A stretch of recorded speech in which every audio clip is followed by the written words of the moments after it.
Well, good evening and welcome to Access Paranormal radio podcast with me, Jamie Williams, and I'm joined by my co-host, friend and confidant, Mr. Jonathan Sullivan in the studio. How are you, Jonathan? I'm alright, thanks, Jamie. How are you? I'm alright, been busy, been working, been doing lots of recordings for the radio, you know, supermarkets.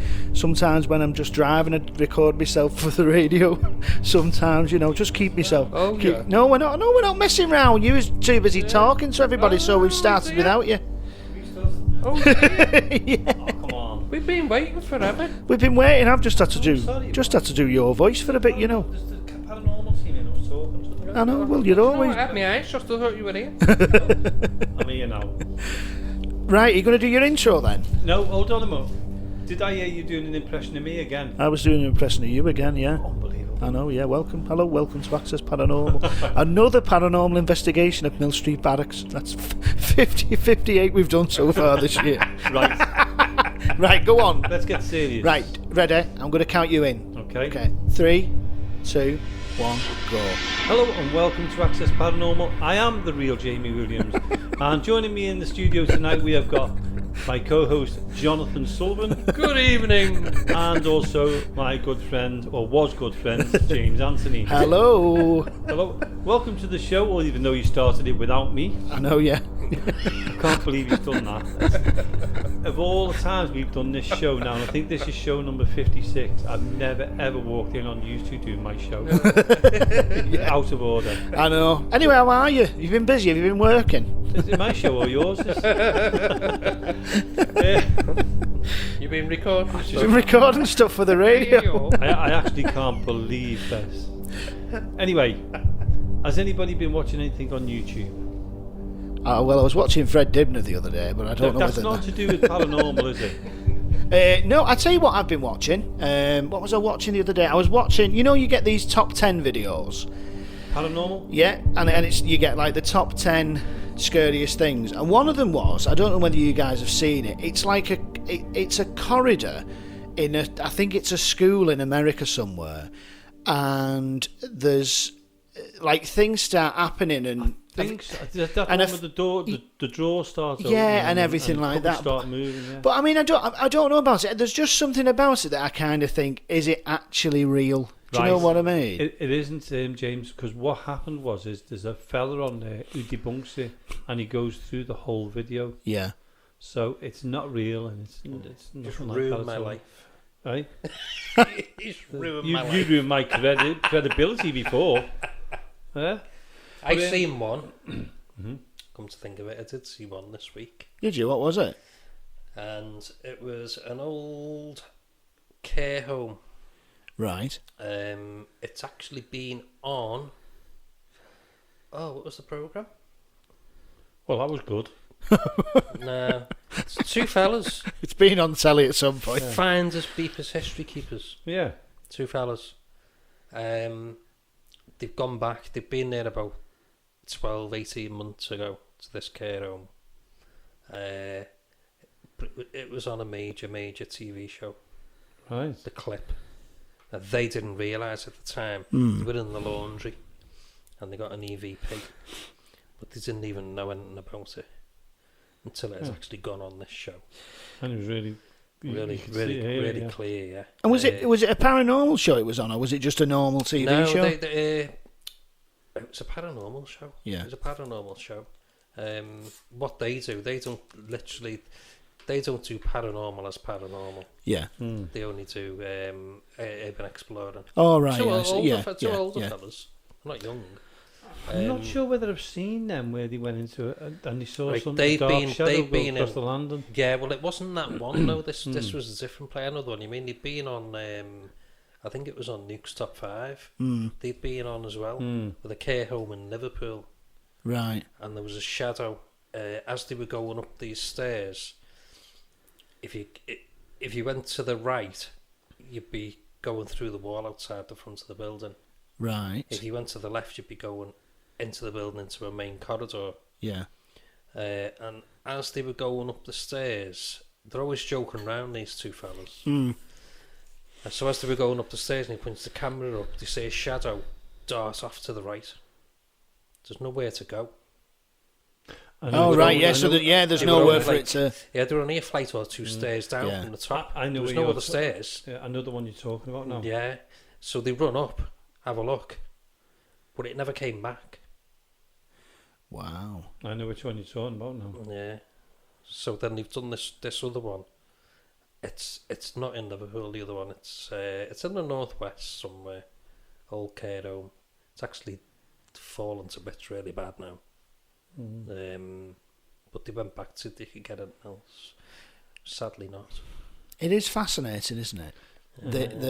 The kind of things that people catch when they're not. I mean, I've like been and looked. I've looked at quite a few. The videos and the websites for urban explorers, and as somebody with an interest in buildings, buildings anyway, I find them absolutely fascinating. There's some, and also some of the things that have been left. Oh God, yeah. Well, yeah. And when you look at them houses, and you think, why would you leave stuff like that behind? Well, some of them are like literally they've got up and walked out the house, aren't they? Yeah, and the historical stuff would have left there, antiques. Yeah. It's just like they've been there that morning, And then they've just and gone. yet It's been left. I've seen some, and they've been empty and left for 30 years. Yeah. And no one has been in them. No. And it's like they've just got up and walked out that morning. It's so sad, mysterious. isn't it? It's sad, but it's mysterious as well, isn't it? Yeah. Me and Jonathan have been invited to a fellow we know called Greg, and he lives in a house which used to be, what did he call them? Oh, do you know? It's a haunted house anyway. Yeah. It was not a mortuary. A mausoleum? No, where they take the bodies. Do you know what? Because you just threw me out. I was like, do you mean like a chapel arrest or something like that? that's Right. what it used to be like that. Yeah. And he said, "Come up," Yeah. and we said, "Can we do a show? Let's do a show from there." Excuse me. As my T-shirt says, can we do it for the radio? So anyway, we're going up soon to do this house, and some of the stuff he's had in there is fantastic. He sent us a couple of videos, Greg, and he was saying, "Have a look at this." And one of them was a cat ball on the table, nobody in the room, just the camera, and the cat ball rolled, and then fell off the table. There's another one, you've seen it, with light anomaly coming along the corridor or the hallway, and it's incredible the way it works. Yeah. It's so we Definitely said, not an insect. of any kind. it's definitely nothing like that. It really is unusual. It's an interesting thing with chapels arrests, isn't it? Because a lot of the old mortuary chapels, sometimes the bodies were left in there overnight. But I was reading something a couple of weeks back, and it was about some devices that people used to use, which were attached to bodies when they were put in coffins for people who were feared of being buried alive. And if you kind of think 300 years ago, when in cemeteries, people, it's awful to think that somebody could have been in a coma and people might have thought they were dead, because it's not like now where people go and, not to be kind of morbid, but they go to an undertaker's and there's, legal, depending on kind of which route you go, there's kind of legal things which are done, embalments and stuff like that, if that's what you want to be done. Practically everybody wasn't embalmed, so they were buried pretty quickly, weren't they? Yeah. And one of them was a bell that was a and apparently and if somebody woke up, they would if they moved, it would ring the bell and the night watchman would hear it, and apparently that's where the phrase "saved by the bell" comes from. Oh, right. Now whether that's true or not, I don't know. It's a bit like the money for old rope, which comes from when they used to hang people and cut the rope up and sell it afterwards, isn't it? But yeah, funny how things like that, connect to them kind of things, like what you've just said then. Yeah. I can't believe what you've done to me. I know you're still. I'm still like, and I'm not even sitting in my chair. James Anthony's nicked me chair as well. That's the thing. Well, I know. Going back to the YouTube stuff, we'll be interviewing people quite close to where we are, Jonathan. Haunted Scouts. Haunted Scouts. I've talked to Chris on the phone. They've never filled any chance. Does the hint is in the name. And I said to him, I'm going to sit down and watch some of your videos on YouTube. So get onto Haunted Scouts on YouTube. I had a quick dip, but I couldn't really do it because not only did they ring me, but other people rang me. So I didn't have a chance to sit down and yeah. actually see it. And then we had visitors. John and Sophie came, so I never had a chance last night to see them. It was great to see Jonathan and Sophie. Yeah. So it was getting to that where I didn't have time to see it. Yeah. But I am going to look at them. So Chris, if you are listening, I am going to watch it. But what I've heard, and they're fantastic.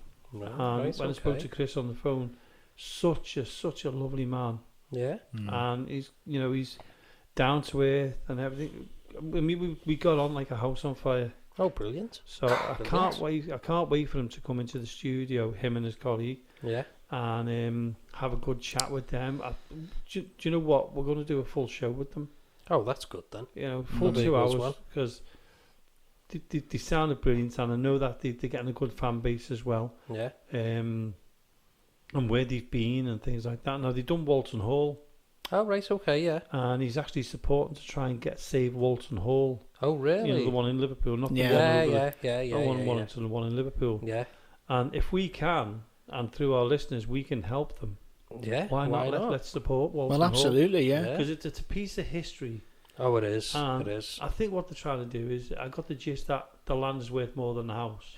So, the house is going yeah. to ruin. It's a usual But, thing, the usual isn't thing. it? Yeah. But to me, the house is worth more than the land. Yeah. Because, the land has been there, but the house has got so many memories, so much history. Yeah. And are we going to let another piece of History Liverpool go. history disappear? Yeah, absolutely. Why should we? Yeah.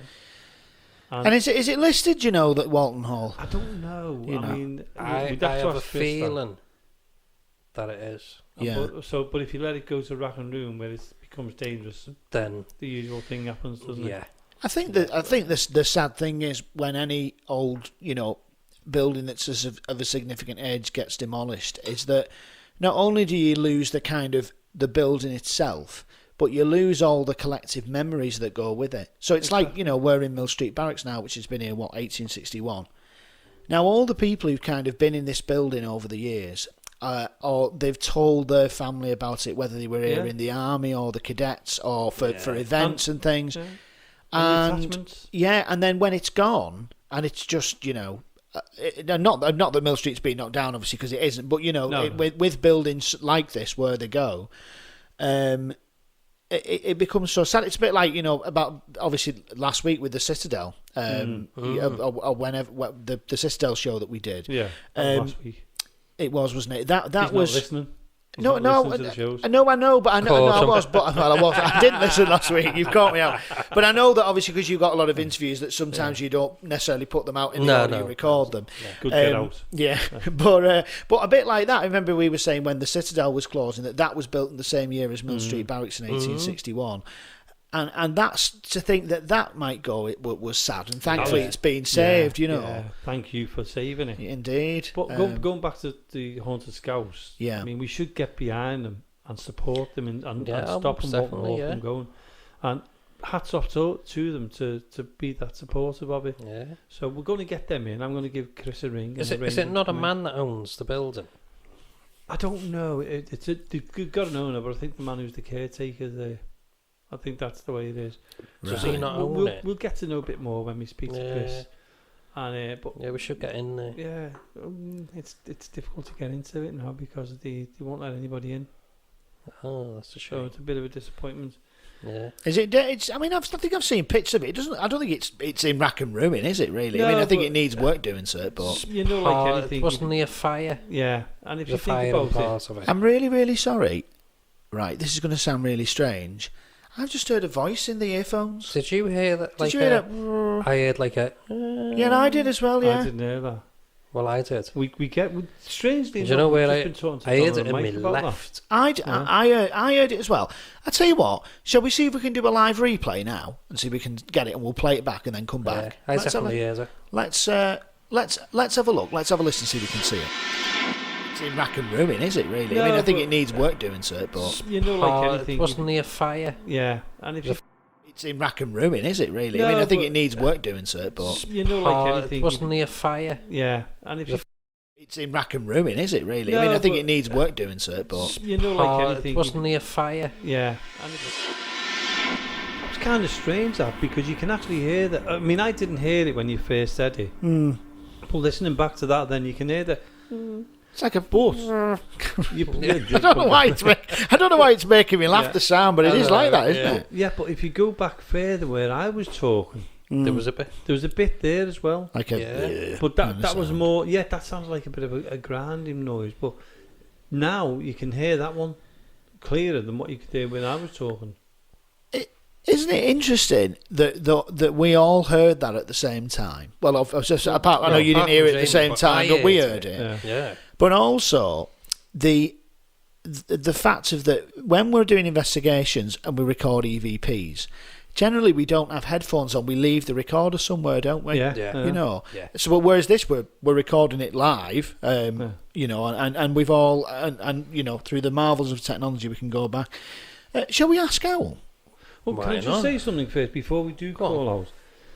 We've had this several times now with the headphones and voices coming over them. Yeah, we have. And quite a few times. We've had it with Dark Territory here. We've had it when we've just been here. I just heard another noise then. That might have been my Oh, chair. I heard a noise. Wasn't that. Right, let me make a note of it. I'm making a note of it, so it's about 16 minutes. 5. Let's make it. This is a very unusual show, this one this week, isn't it? Yeah, 16 minutes 5. And if you think about it, we've got a group in tonight. Well, I'm not saying a group. It's Donna, Mike, and a couple of our family here, and they always do their own personal paranormal investigation. Yeah. And a daughter was going around, and they've got like a ghost. Ghost radar. Like a ghost radar. Yeah. They've had about 13 years, and they swear by it. Sorry, what do you up then? Yeah. And they took it down the cellar, and they said, "Oh, it kicked off," but it was like a negative kind of. I had one. I used to have one on my phone. I don't know if I've still got it or not. It could be starting to kick off again because there's not many people in the game. Yeah. There's just us three in the studio, and bloody them down in the God. right? So you're moving your chair there. Yeah. Did I frighten you there? I just nearly had a heart attack. Oh my word! Well, the funny thing is now is that. There's a noise, yeah. Did you hear that again? Yeah, I heard that again, yeah. Like a boo. So that was at 17:20. Yeah, so well, I'll tell you what I'll do. 17:20. 17. I'm making notes of what the times are on here when we So go back. let's call out. All right. What I'm going to do, James, I'm going to let you, because I usually call out, but yeah. This time, because you're like our guest who's taking over the show. And it is a conversation kind of show tonight, a relaxed one. We might even throw a proper investigation in a little bit later on. Yeah, you know, if James stays awake long enough. Well, James is in work early tomorrow morning as well, isn't he? So you know. But anyway, let's get the violins out for him. Are you? We've already had that noise through our headphones. So what's the name? You do the call out, James, and we'll. Do you want me to do it? Yeah, let's do a little bit of a mini invest now for 5 minutes. See what happens. Okay. All right. So we've got all the mics up. We'll just set. I think it'd be interesting because we're predominantly listening as well. Let's all just shut our eyes and just see if we can just really focus on the sound. And if anyone at home's listening, obviously, you know, we will be quiet and hopefully you can hear something. I'm going to call out if there's any spirit people here in this room with us now. Anyone who might be around by us who can see us or hear us, please step forward.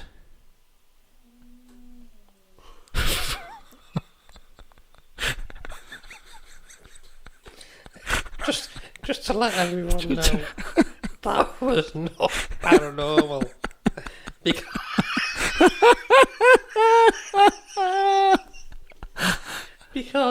Because that was Jamie's stomach. Yeah.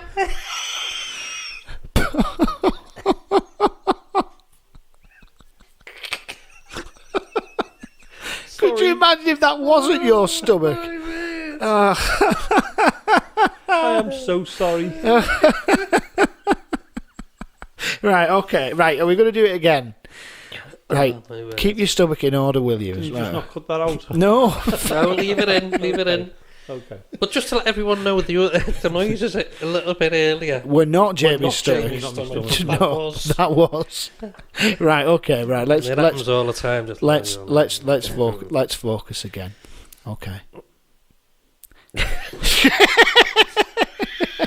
I know. You know what? All the listeners are going to be thinking, Jamie. They're all going to think, "Oh God, look at him taking all the paranormal stuff." We do take it serious, but we're just waiting more for that for Jamie's stomach to go off again. Okay, if there's anyone here with us, if you can communicate with us in any way, through sound or come close to us, you can see in front of us we've got these microphones. If you can come close to one of those and tell us your name or make a sound, we hopefully will be able to record you doing it. We're going to sit quiet, but if you can tell us anything about yourself, just please talk to us.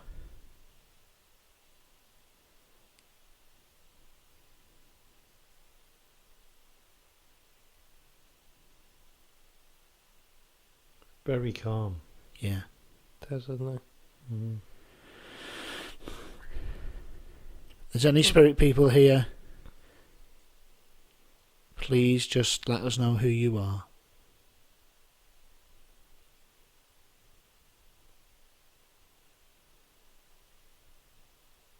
If you're in this room, you can make a sound or move something. I mean, there's paper on the table here. There's a box. If you can move the box, if you can do anything to show us you're here, please do so. We don't mind what it is. There's boards there. There's spirit boards, or Ouija boards they used to be called. If you can move one of them, that's great. We've got some dolls in the box. If you want to move the box or the dolls in the box, that would be great. While you're calling that, do you want me to get one of the? Should I get the twins out the box? Yeah, you can do. Yeah. Okay. Yeah, why You not? just carry on. Yeah, we'll have the twins on the desk. Yeah, we could do. We can put them on the down. Their eyes are quite sinister, aren't they? Really. They are. They really are. It's like the eyes are never off you. Yeah, and it's like as though when you kind of look around the room at them, they seem to like follow you, don't they? You know. They certainly do. I was saying to the girl, that's what's on the mic. Yeah. Because we asked them whether they wanted to borrow the twins. Yeah. To go with them, and they said no. And I said, well, they'll sure keep an eye on you. Oh, So they no matter will do, which yeah. way you look at them, They're always looking at you. Yeah. Yeah. And they've just got like, you know, the eyes are just facing straight ahead, aren't they? These are really. She's fell. Yes, she fell. Though. And she's fell. One's fell. One's fallen. Yeah. No, I know. I'm watching. I'm just watching you. Watching you do it. Oh, I thought I'd like to know you'd put them facing me. Yeah. So the twins are coming out. I'll take a picture. I call them Tracy and Anne Marie. I don't know why. I just like the names. That one's looking right at you, Jonathan. There, isn't it? I know. They both are, to be honest. Yeah. See, now this one here is looking straight ahead, actually right at the where the mixer and the screen is. Yeah. They're very creepy looking, aren't they? I think the thing about them is just to describe them to the listeners, they're two identical dolls, allegedly haunted dolls, and both of them are wearing like matching, like smocks, really, aren't they? To be honest. Yeah. And they've got, if you look at the hair's a bit messy, and they've got white faces, but kind of like dark eyes as well, haven't they? Dark eyes and dark mouth. But the eyes are really strange because they are, you know, in essence, just normal dolls. But they've got there's just something about the eyes that's really creepy, isn't it? Yeah. Really creepy. They just feel like looking at this one here now, the one that's closest to me. It's like as though the eyes are moving. It's not dark in here, really, is it? Because we've got We've got a little light on. got the little red light on that says we're recording. Yeah. Jamie's just taking some pictures of the twins. It's Right. It's like when you stare into their eyes, it's like they're looking straight through you. Yeah. It's really, really creepy. And the mouth. We've got one over there as well behind you. What's that one called, Jamie? Oh, that's looking right at me. I know The it's mouth cold. seems to have changed on this one, looking at me. Well, you know what, right? Last week, there was a couple of us in the wardroom, and we were calling out, and I have a story which I'm going to tell everybody about from that night in a bit, yeah. about something that I saw. Yeah. But everyone said that when we start calling out and they are there, that the facial expressions they've got quite neutral expressions, haven't they? Yeah. But they seem to change. Yeah. Almost as sometimes they're smirking, other times they're kind of, they're frowning. Anyway. I've got 2 pictures. What I'm going to do is, You upload them. I know you're listening to this now, but I'll upload them onto Facebook, and people will know these dolls were because they used to belong to David Trainer, and he's donated them to us. So I'll be putting them up on YouTube. YouTube up onto Facebook. Yeah. So. All right. Well, that's. So if you go and have a look there while you listen to the show, the pictures will be up for you. But going back to, I know we've just done a quick mini investigation. Apologies for the phone there. It's all right. We done it a couple of weeks ago. The same thing, didn't we, Jonathan? We done a. Oh yeah. With that Ouija board. Which spirit board? This one. One nearest to you. Right. Okay. I think that for the listeners, I think there's about 4 spirit boards. The lights have just gone off outside. Be Donna and Mike doing the investigation. There's quite a few spirit boards in it. Yeah, there is. Isn't there? There's another one down at the side of the desk here as well, isn't there? Yeah, there's a couple underneath as well. It's interesting, isn't it? Because when you read about, I'm just obviously looking at the studio, and I know some of the listeners will have seen it on pictures and stuff that Jamie's put up. But obviously, it's up in the top room, one of the top rooms in Mill Street Barracks, and the only light that we've got is the monitor, and we have a small little lamp that it's green and then it goes red when we start recording. Yeah. But interestingly, particularly in Victorian times, seances were always conducted by spiritualists in red light. Well, can I just say something? While we're doing this experiment, let's put the Ouija board on the table. Oh, which one? Go on. Any, the planchette's there. Sorry to disturb you. Right. While we're doing it live, let's put this. We've got the 2 twins. Now, I want to use this planchette this time because that's a really good one. Let's put it on. Let's put it in front. This is a big risk, but let's put it there and let's do that. And we'll see how it goes, because last time that was on there, things happened. Yeah. This is going to sound very strange considering we've only just put the Ouija board there, but now it's gone and I can see out there. It just feels a little bit uneasy, doesn't it? Because it's so dark, isn't it? Yeah, it is. So, James. Yeah. Why did they used to use a red light? Is there a reason? I think, to be honest with you, it was probably because of the wavelength of red. You can still have good night vision. So if you ever see pictures of the bridge of a modern ship, for example, most of the instrumentation that's on there is usually illuminated in red. That's right. Yeah. If you think about your car, a lot of the dashboard stuff is usually dark colours or red. Yeah. And it's because if you look now at the window where the red light is, you can still see. You can still see quite clearly out of it. There's not much reflection, so I think they probably use red light, because if you think about it, the only other light they would have had probably would have been candles, which maybe would have been a bit too bright, I mean, if any listeners know more about it, they can get in touch. There's info.accessparanormal@gmail.com. But yeah, that's what it is. I mean, and I think as well, there's something about red light that is just a bit creepy, isn't it? We use it for scrying, don't we? A lot of the time. Yeah. And I think it's interesting as well, because I know when we've been doing our investigations and calling out in the cellar, another thing that Victorians used to use in seances was mirrors. Yeah. Because people used to believe that they were a portal from one world to the next. And I know that probably about just before lockdown, we put that mirror, didn't we, in the middle room, which has been there all the way through. Yeah. And we've done scrying in there, and it's interesting that we've got a few things in there now. We've got a bell in there now as well, which we heard ringing when we were in here. When we were in here a couple of weeks ago. But we've got a lot of things that Victorians used to have in their seances. Yeah. Without, and I don't think we've ever consciously thought, we're going to do this because that's what they used to do in a Victorian seance. We've just thought, we'll put that in there, and actually we've kind of got all this stuff, Yeah. But it's interesting, isn't it? I mean, I think kind of, when you look at some of the old stories and of Victorian censors and things, and excuse me, the early spiritualism where people would produce ectoplasm from the mouths and things like that. And I think there was, from reading about it, I think there was quite a lot of people who were, doing parlour tricks with things like that, where they used to have was it like muslin or something that they would roll up in the mouth and then then it come out. Yeah. But I suppose if you think about it, if you had a red candlelight and it's very dark, you're not going to see. You're not going to see as much, are you? Then, so maybe there's a reason behind there. Yeah. Funny enough, I was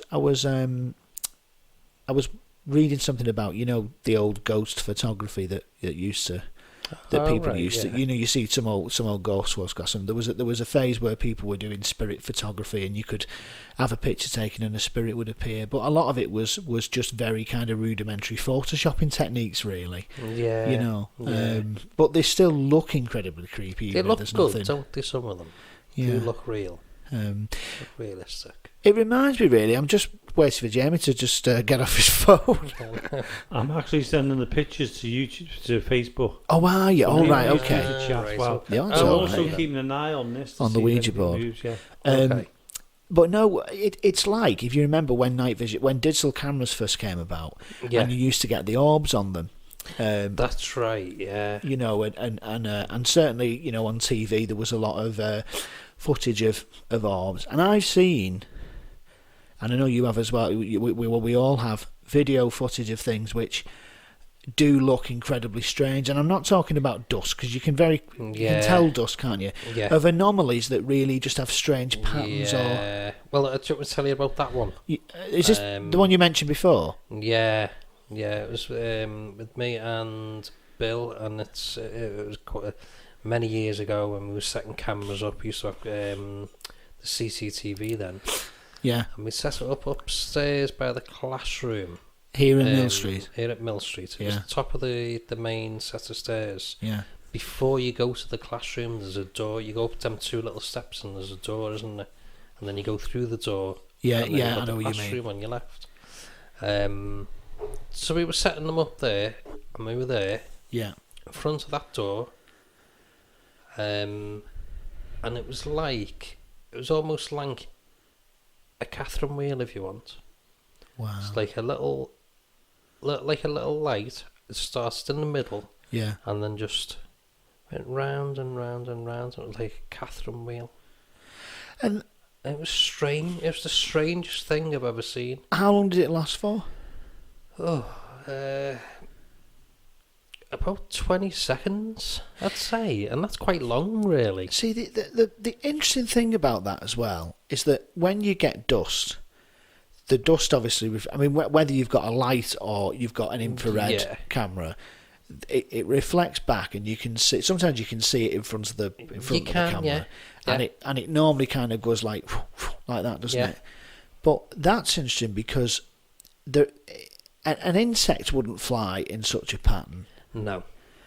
And dust wouldn't do that. Maybe a 1 in a billion chance that it would just get. There would be some weird air current, but what could it be that would create that? I remember I got one once that was like it was a straight. It reminded me of one. If anyone's seen the first series of Most Haunted, they went to a place called Culzean Castle up in Ayrshire, in Scotland. Yeah. And there was Yvette was in one of the rooms there, and they caught this kind of thing. They were filming a picture, and a thing came out of it, and it was like a wisp, and it went like that. I remember that. And it moved like that, and I actually got one very similar on when I was filming once, a very kind of strange shape, and it was a really odd kind of like, almost like an L shape, and it went like that. It was really weird, and we slowed it down and like replayed it and everything, and we couldn't see. We just couldn't really figure what it could be, and it was very much like that one. I remember thinking to myself, God, it's very similar to the one that they caught on camera up at. I'm sure it was Culzean Castle, even.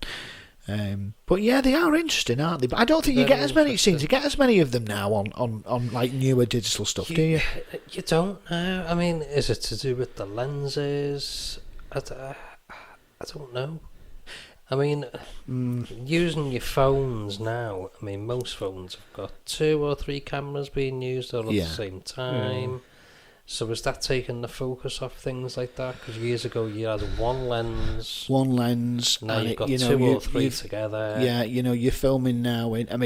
Some phones are filming in 4K. I think some phones maybe even filming 8K now. Yeah. Now the resolution that you would have had then would have only been, I think it would have been standard resolution. Which you're talking about a couple of minutes. Well, I think it was. I can't remember the actual code. I think it was like 5 something.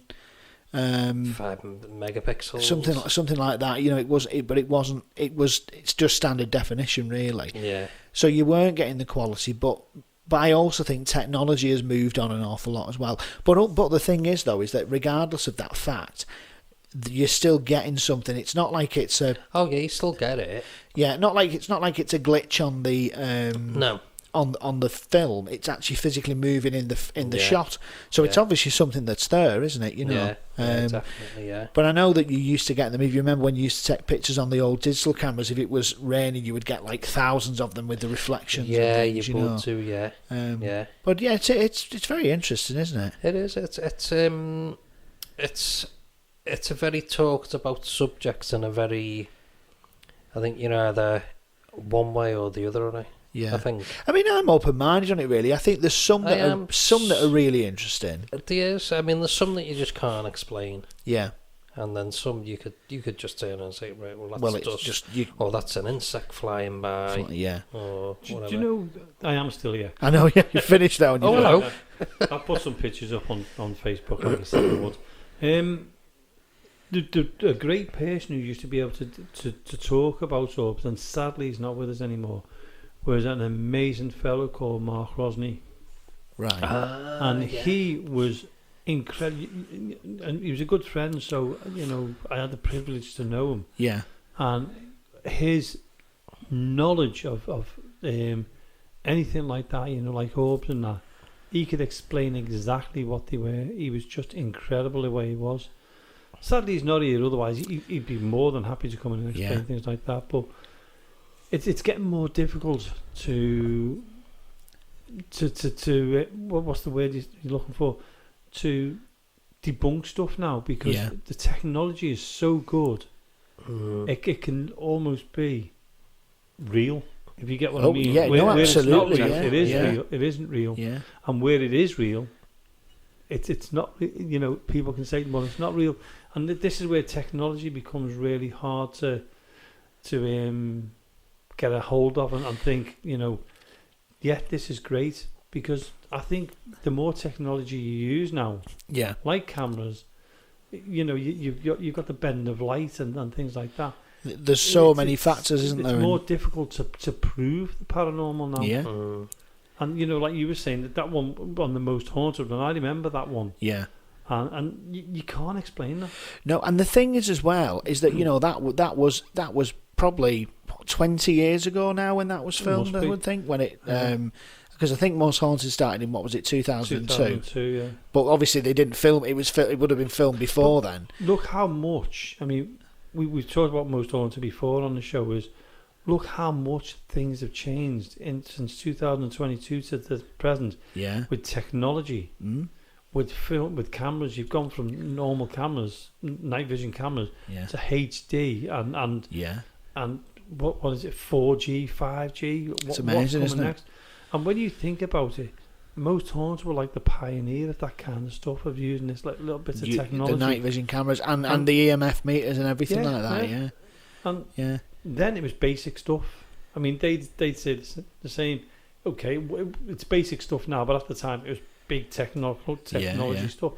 But if you look back at what they had, half of that stuff you couldn't have tweaked to make things happen like that movement in. No, because it is like actual. You can see it on the camera, on the footage, and like as I say, I mean, I always remember that one because I remember when I was filming, like doing a bit of filming, like just on my own little Handycam I had, which was a night vision one, and I caught something very, very similar. So it's always stuck in my mind because it wasn't obviously exactly the same, but it was a similar kind of shape, and it was strange. And I'd love to see if I could. I used to love that old Handycam, and I used to, if I went out somewhere, I'd just take it with me and stuff. And you can't seem to get them little night. They were great, them little night vision cameras. But wouldn't it be interesting now to put the old technology up against the new technology and see which one is that the Sony one? It was a Sony Handycam with a mini DV tape in it, and it had. I have the hard drive one, but it's the old one. Yeah, it's got a hard drive. And it's got a zero lux. Yeah, that's what I've got. Yeah, yeah, and basically you click it over and it goes in night shot. Yeah, I remember that you. I think some people think that. Oh well, there must be a torch or something on it, but it isn't when it's on. It is pitch black because it's infrared, so you can't see anything other than the light from the camera itself. Yeah, that's right. Well, people used to there was people out there skilled enough, and Jonathan could do was changing a normal video into a night vision video camera. Wow. Now that skill's gone because now you can just buy them. Can you get night vision like on mobile phones or anything like that? No. I didn't think you could. No, you could if you got. I've done it quite a few times. If you got a very basic, cheap, what they called a camcorder. Yeah. But it was basically a camera. Yeah. That could record, but it was very basic. Yeah. And you could actually take out or add in. Did you have to take? I can't never remember. I've done a couple of them. You take the lens out, very carefully, and you'd either add in or take out, and that would turn it into an infrared camera. Wow! And it was as simple as that. But I think with a phone, I don't think it'd be. No, it's possible. And it's like micro technology as well, isn't it? There is an app which does the Stickman. There is an app called Ghost Tube, that's got the stick. Does night vision? It does sort of do night vision. It entails having the torch on your phone, but it increases the gain and everything, doesn't it, on it and stuff? Oh god, yeah. In the main hall in Mill Street on the main deck, you can see from the door. Yeah, it lights up the whole of the deck. Oh, really? So and it looks like it's in night vision with that green tinge. Yeah, it's really good as well. It's amazing. Well, let's go on to something else now. And what I want to bring into the subject is a few of us, there's only three of us in the building, in the studio is me, Jonathan and James. Now, James, I'm going to start off with you because you had the paranormal experience here at Mill Street Barracks. So I'm going to let you tell your story, and we'll have a little chat about it, and then I'm going to explain my story, what happened to me. But I'll explain mine. Well, Jonathan's got one as well, hasn't he? Jonathan's got one. So your two are similar. So we'll go with your two first, then I'll explain what happened to me. Yeah. And Marie. In the house. In the house, yeah. So what happened to you is, and you were like experienced something you've never experienced before in the building. Yeah. Well. Just to kind of the thing about this is, it's like when I was telling you about it before.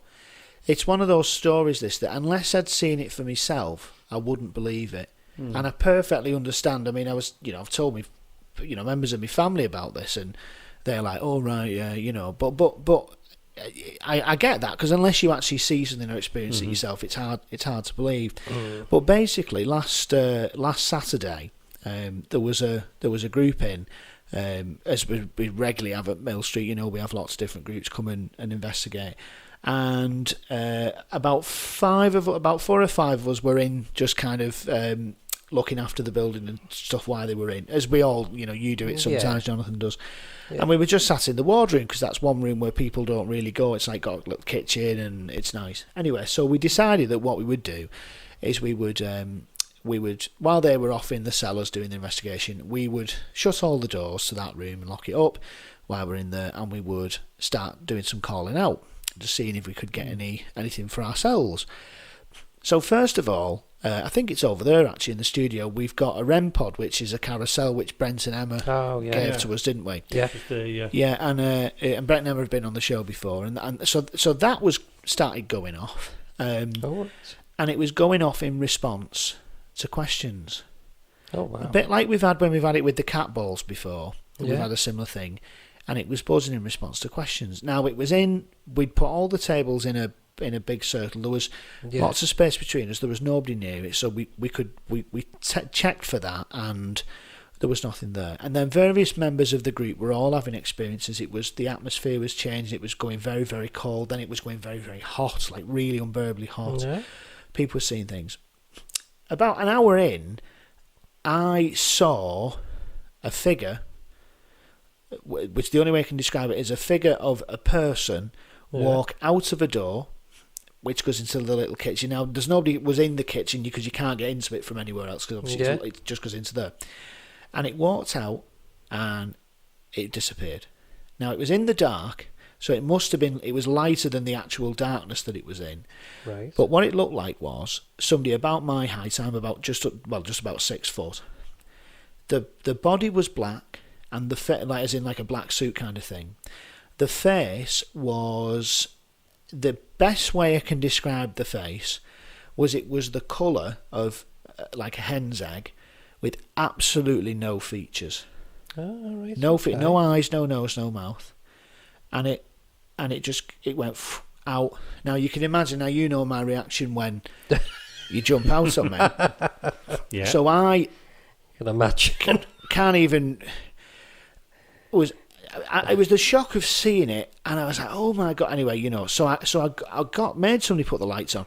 I got up, and my instinct, and I don't know why I did this, was just to go straight out the building. So I went straight out, went out the front, and I say, and Debbie, who is, some of the listeners have heard Debbie on here before, and who's the chairperson of Mill Street, and she came out, and so she was trying to calm me down, and she was dead calm, but I can remember it now, but the day after I couldn't remember anything from seeing it until actually being back in the room. It was like almost like I blacked out. Obviously, I hadn't.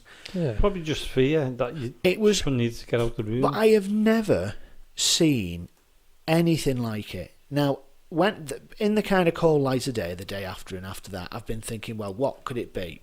No, now I've never seen anything like that before. I wasn't tired. I hadn't had anything to drink. I'm not on any medication or anything like that. I genuinely, it was as visible, as clear as I'm seeing you right now. Oh wow! And I've seen some strange things in this building, but I've never seen anything like that. So whether it's a ghost or whether it's, I'm not saying it's spirits of the dead, or it could be, or what, I don't know what it was, but I definitely saw something, and it's kind of changed my perceptions on things a bit, because even though I've experienced a lot, there's always an element of doubt there, because even when we hear noises and stuff, if we hear a noise in the other room, even if we know there's no one there, you still kind of think, well, could it, could it have been this, or could it have been something? But that, there's no explanation for it at all in my mind, because, and if anyone is listening and thinks, well, I can suggest it was this or that, please do get in touch with us, because I'd be really interested. As I say, I'm not precious about if somebody could turn around to me and say, well, actually it was this, and I thought, oh well, it was, then fair enough. But there was no light reflection. It was in a dark space. I wasn't ill. Didn't have any illness, fever or anything. I genuinely have no idea what it was, so I'm stumped. Right, okay then. So if you want to get in touch, if you've got any information on what James saw or experienced, or if you've got anything else to tell us, you can email us at info.accessparanormal@gmail.com, or you can message us on Facebook or Instagram, Access Paranormal Radio Podcast. Right. So you've got a similar story. Well, that'd lead on to what I'm going to say now. And I've heard of someone seeing something similar, James. Right. In the wardroom? I'm almost sure, I'm 99% sure that it was in the wardroom. Right. And I'm 100% sure you weren't there that night. No, I definitely. You weren't there. I've definitely never heard anyone see or nobody's ever described that anything, seen anything. I've heard that before. Recently as well. Right. And the experience that happened to me, so it was a similar type of night. There was a group in, and the normal group were in the wardroom. So we were doing a few little bits. Did you hear a? Yeah, I think it might have been me. That was it. I think it might have been. Yeah. Hang on, let me just do what I did then. Going. No, it wasn't. Oh, that. wasn't it? Oh, right, okay. It's funny, isn't it? Because that's a couple of times now it's happened. So, sorry, carry on, Jonathan. Right, so we were doing the normal little bits. We had, we were doing some tarot cards and scrying, and then we'd done the little seance in the wardroom, got a table and sat round. I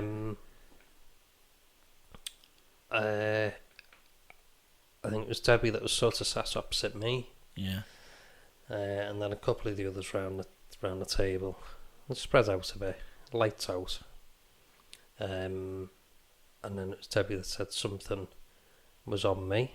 Yeah. And I did feel very, very strange. Like there was something like attached to me or something. Yeah.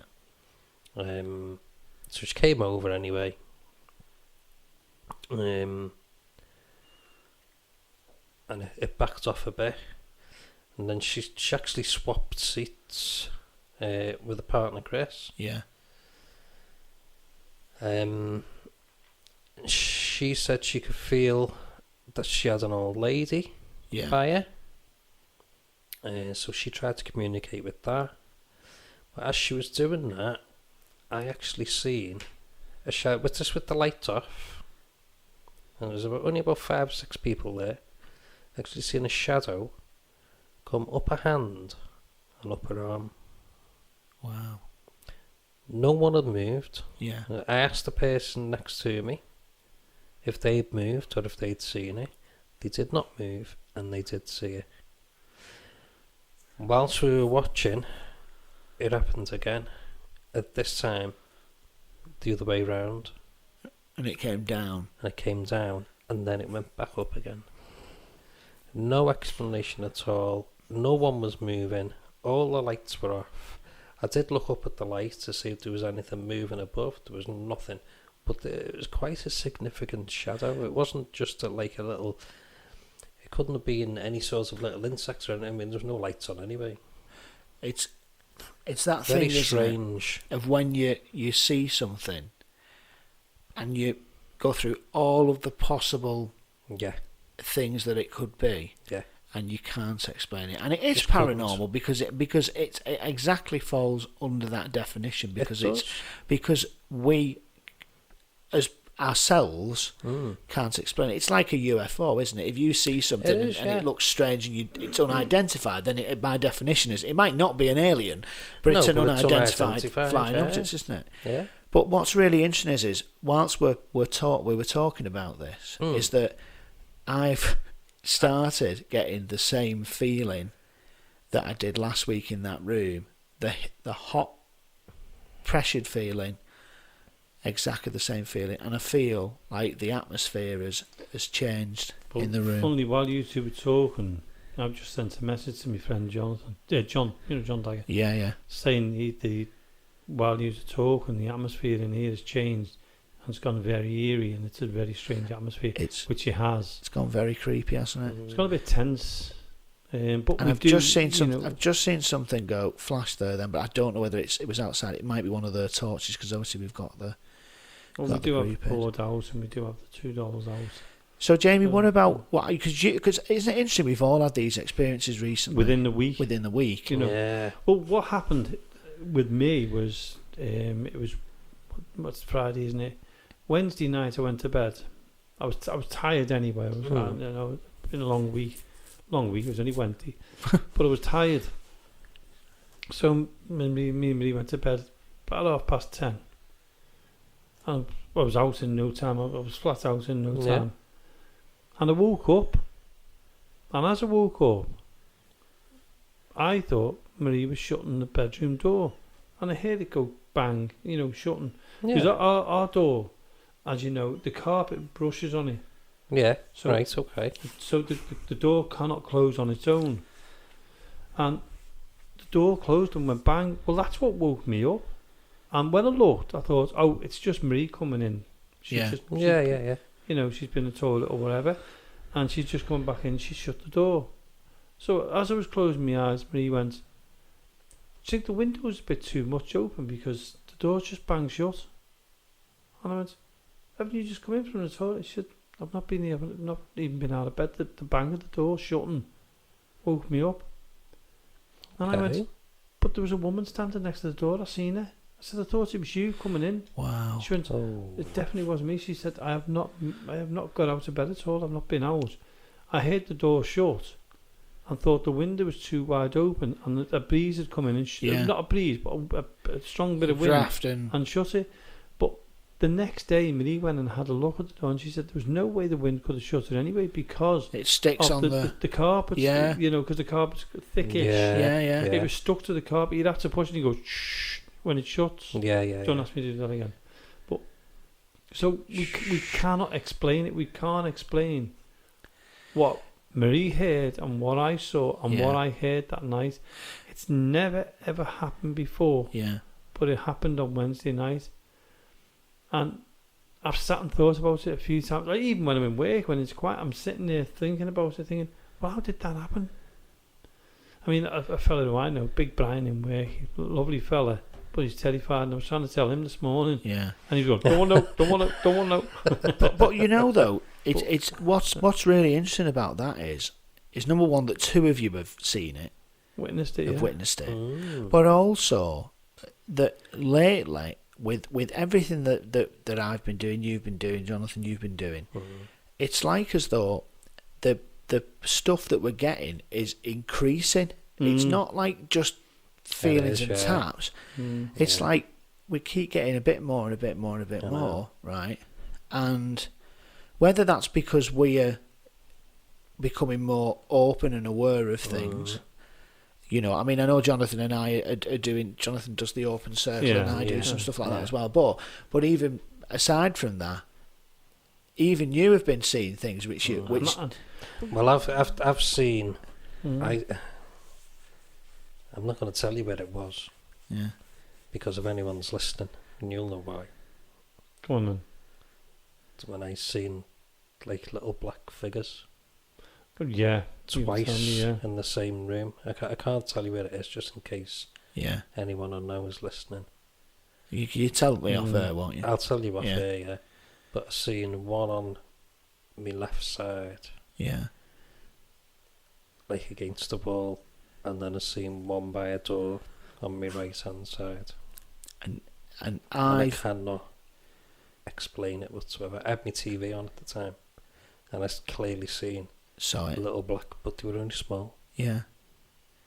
About 3-4 foot. But you can't, and this is it. And it's like, I mean, you've been in my house, Jamie, and it's funny because like it makes us laugh a little bit. My house, when you go into it, it's like walking into the accommodation part in Mill Street. It's like exactly the same layout. It's much nicer. No offence, Mill Street Barracks, but it is. But I've heard on a number of occasions, the most recently about 2 weeks ago, and the house is like, it's like 140 years old. I've heard someone come down the stairs and walk down the hall, and one of my good friends, Kath, she was like my buddy in the lockdown, and she was in my bubble. We used to go around there, and she'd come round to me, and we heard it a few times of someone walking down the stairs. It's not next door because he works nights, and I know when it's there because you can hear it. Yeah.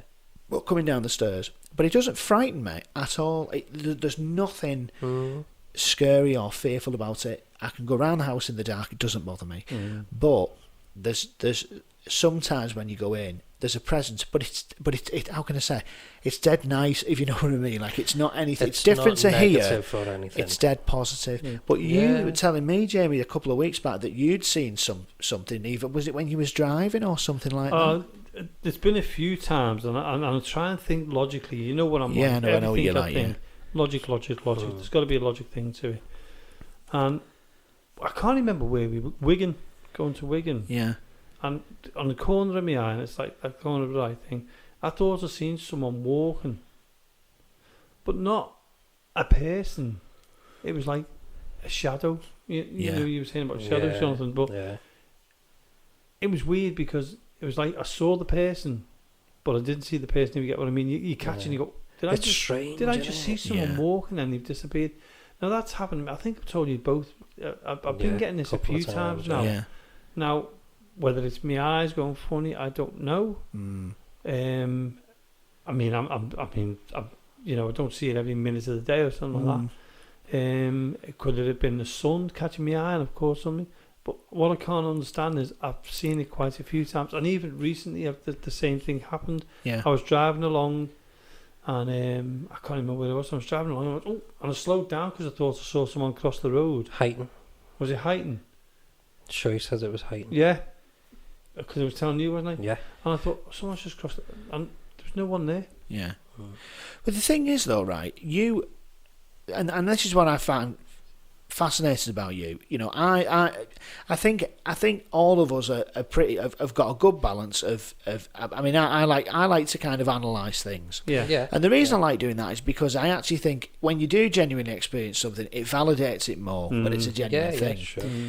Now you were more sceptical than I am, but you have had so many experiences which you can't explain. And you know the time slip one, which you told me about before. I mean, that's one that is just in the old house. I mean, that is amazing. And there was another one you told me about, and it made me think about something actually. That was it you who said you heard a steam train going down a railway line that wasn't there anymore? Yeah. Them two stories, I'll tell them quickly because for anybody who's listening, it's like, what's he on about? Is in the old house. There used to be an old railway line at the bottom of it. Yeah. Did it go to Cranston Colliery or somewhere like that? Or? Yeah, it used to go to the colliery. They used to call it the mineral line. So if people know Heighton, you'll know where I'm on about. And one night, lying in bed, and I literally heard this steam train, and it was steaming along. You could hear it, and it literally sounded like it was going down the line. Yeah. And then you heard it really loud. Then you heard it fading into the distance, and then it just stopped. Now that line has not been open for years. In fact, the line doesn't exist anymore. It's just a walk now. It's a bit of a walk on some of it. I can never explain that. When I spoke to there was a lady at the bottom of it. I won't give her name away. Sadly, she's passed away now, but I won't say her name because of family reasons. I was told to her one day, and I said, "Did you hear the train last night?" Yeah. She didn't have a clue what she was on about, but she lived right next to where it was. Where it was. Yeah. Now the other story you were talking about, the time slip, and I was in the back bedroom, and I could hear all this banging and everything else, and I thought, "What's that?" It's like early morning, late night, whatever. I don't know.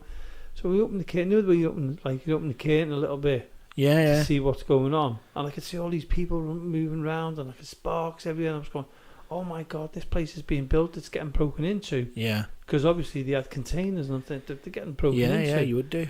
So first thing I'd done, straight onto the police, and left it at that. Now I used to know the lad who was what they called the cocky watchman at that time. Yeah. And anyway, I went round the next day, and I said to him, I said, "Look," I said, "You all right?" And he said, "Yeah, why?" I said, "I had to call the police last night." I said, "Because there's fellas and that in here." He said, "They were trying to open the containers and doing this and doing that." And he went, "So it was you what called the police?" He said, "Yeah." He said, "I was in the Winnebago." He said, "Next minute, all these big lights come on. I had to open the gates to these police." And he was saying that they'd had a call that the place was being broken into. Yeah. He said, "Nothing. There's been nothing all night." Wow. So I said, "Are you sure?" And I said, "Because I seen these people running around." And I said, he said, "No, Jamie, it's been lashing down with rain." And he said, "There's been nobody in at all, honest to God." He said, "They brought all these big lights and went around." And he said, we'll have to have a look. He said, "They went everywhere with the dogs, the police dogs and everything else. Nothing." He said, "Yeah, let's have a look at the container." Now, these containers were new. There wasn't a scratch on them. They hadn't been touched or anything like that. Crazy, isn't it? Yeah.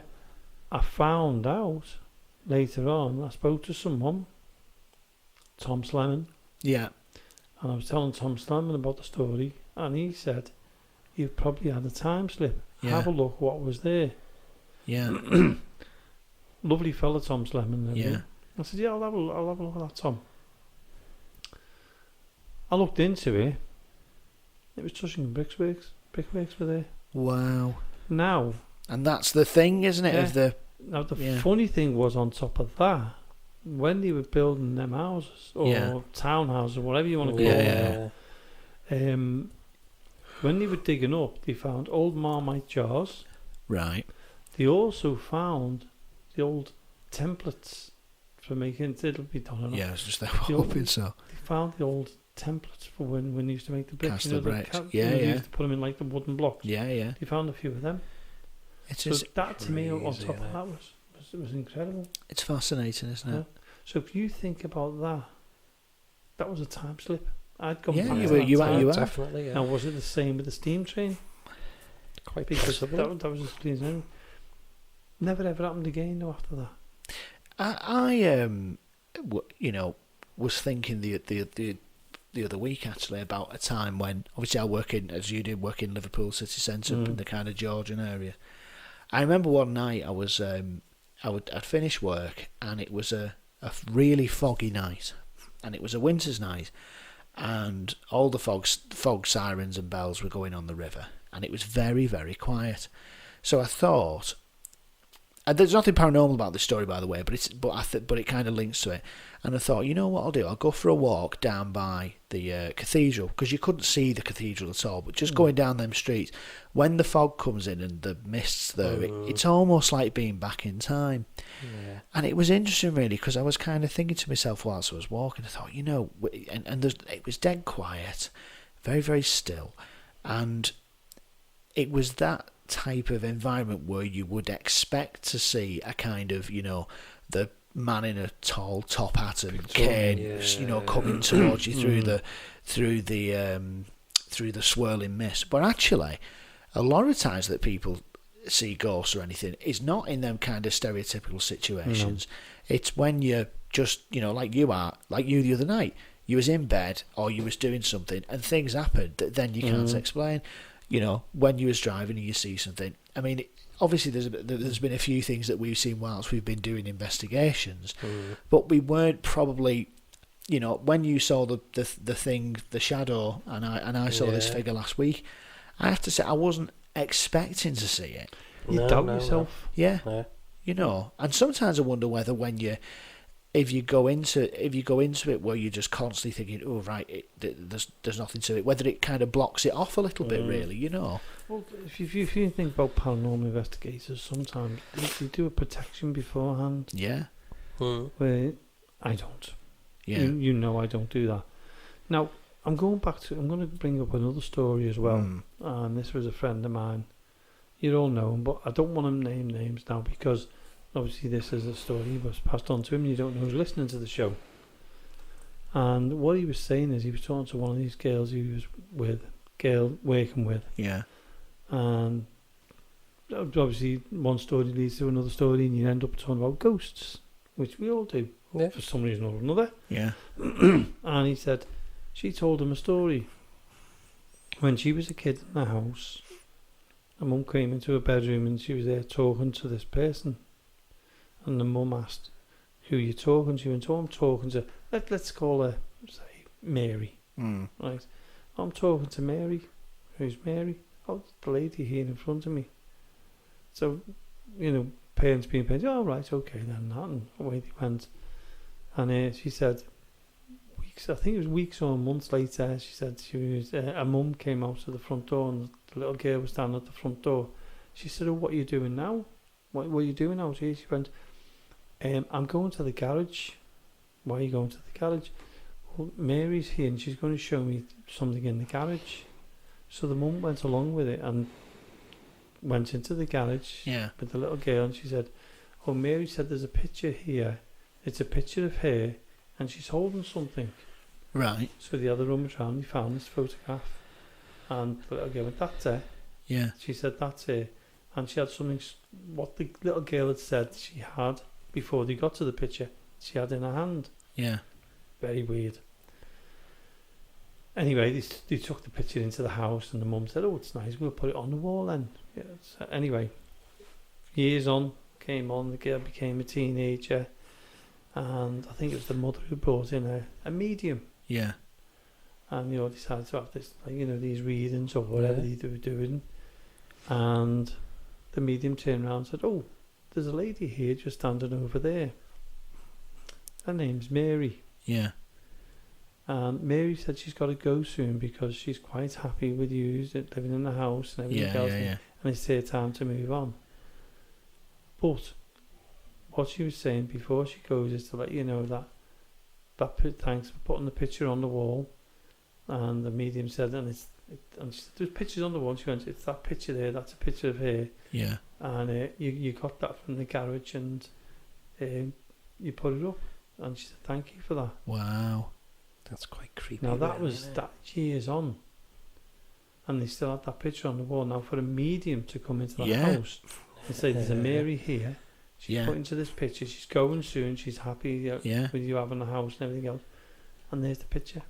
Wow. Absolutely, yeah. And I had to share that because I was going to share it because it's one of those stories you just go, "Whoa." Well, I find it fascinating because I think all of us are sensitive. I mean, I wouldn't class myself in it as a media or anything like that. But I think Jonathan and I were on about it before that I think we are sensitive and we have that intuition. But it was interesting because Jill and Tom, who come to Mill Street quite regular, and are involved with the building, and Tom's been doing a lot of work with Darren, hasn't he? Doing refurbishments and stuff. Really, really good people. Yeah, and they've been doing. I mean, one of the things just interesting outside is the archway, isn't it? Because there's an old Victorian arch. They've been recreating it. Yeah. But Jill and Tom have St Helens crystals, and they do all crystals, jewellery and everything. But Jill is a spirit medium, and she's very good as well. She's brilliant, and she does the. She will be on the show soon as well. She does the charity nights here, doesn't she, for raising money for the cadets? Yeah. And it's quite personal, so I'm not going to go into any details. But last week, when I'd seen the figure, it's not connected with the figure, but Jill and Tom were down, and Jill, I had a friend of mine who was with me. And Jill picked up on somebody who was with her, described the name, everything to a T. And that person, and I'm very close friends with the person who's with me, I didn't know about them. And it was quite emotional for her, and it was somebody from her past who's no longer with us.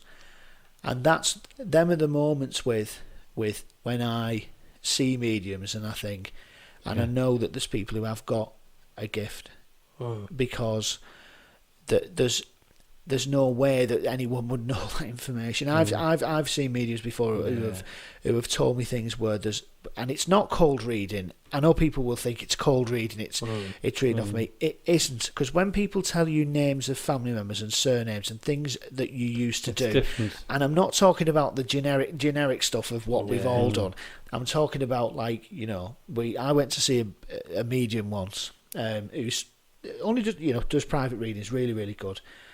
And some of the things she told me was phenomenal. She said, I remember her saying to me, she said, I've got, so went straight in. She said, I've got your great grandma Agnes here. She said, and she described her perfectly.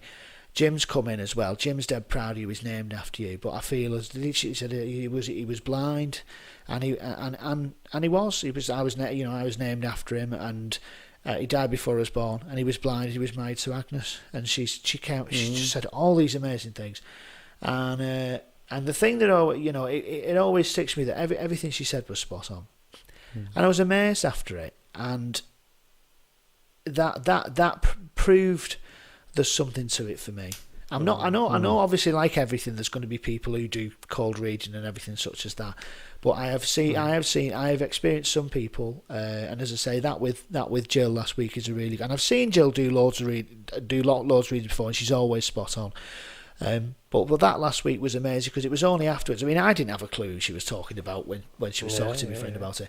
But when I spoke to my friend afterwards about it, and she was saying, she said to Jill at the time, she said, she said she told me the story behind it and everything, and I was like, oh my, wow, what a connection to come up with. Mm-hmm. So it was great, really. I think.